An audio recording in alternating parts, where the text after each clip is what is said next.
Hello and welcome to another fun-filled edition, wherever I am, of Adam's Music Box, where today we celebrate the anniversary of the release of Piper at the Gates of Dawn, the album that introduced Pink Floyd to the world, albeit a different Pink Floyd than the one that would reach superstardom in the 70s and 80s.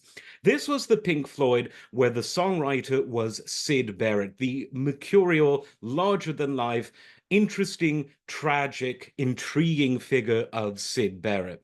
Now, the album's sound was very mature considering it was a debut album by a group of young and comparatively inexperienced artists. The sonic textures of it were very much ahead of their time, even in a late 60s era of ultra experimentation.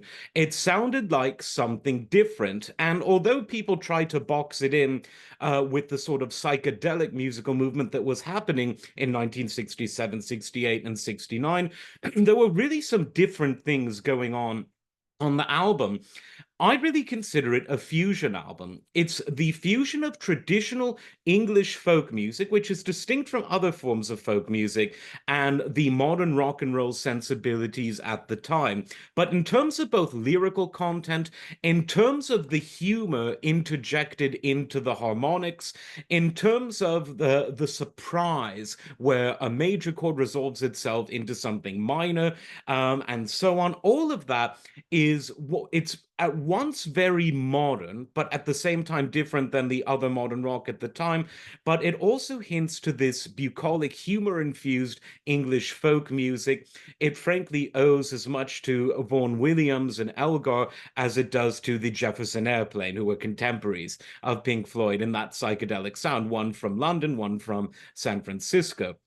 But it was the lyrics that really got a lot of people's attention because they were neither scandalous nor sublime. They were neither straightforward nor totally obscure and obtuse. There was a little bit of all of that within the lyricism of Syd Barrett, who was unquestionably a genius. And if you don't believe that, you really ought to listen to the two and only solo albums that he did after he left or was kicked out, depending on your perspective, from Pink Floyd.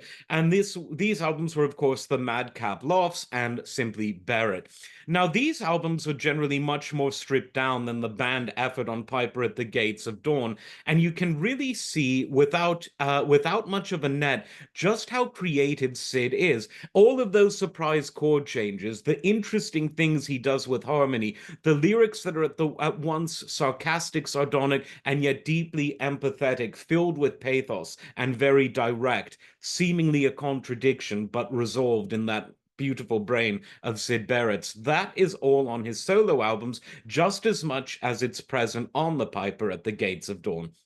Syd's story is, of course, a sad one. As they were recording their second album, A Saucer Full of Secrets, things started to happen to Syd that weren't necessarily good developments. He became increasingly detached from the world. He was considered crazy, and by all accounts of his friends and those around him, he was.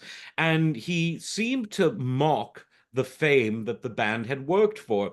Now, was that a symptom of him being crazy, or was he the sanest one of all, mocking the fame, going on a show, being expected to mime, to lip sync, and during the rehearsal, playing the guitar and singing along, and then when it's lights, camera, action, just standing there, inert?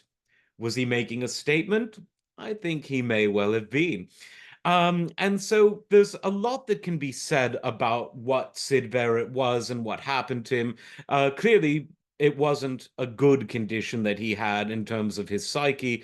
It broke the heart of his bandmates who didn't really know what to do because they were only young men themselves. And like I said, by the second album, most of the guitar duties and vocal duties were taken over by their friend David Gilmour. And that, of course, led to Pink Floyd slowly but surely venturing into the classic lineup.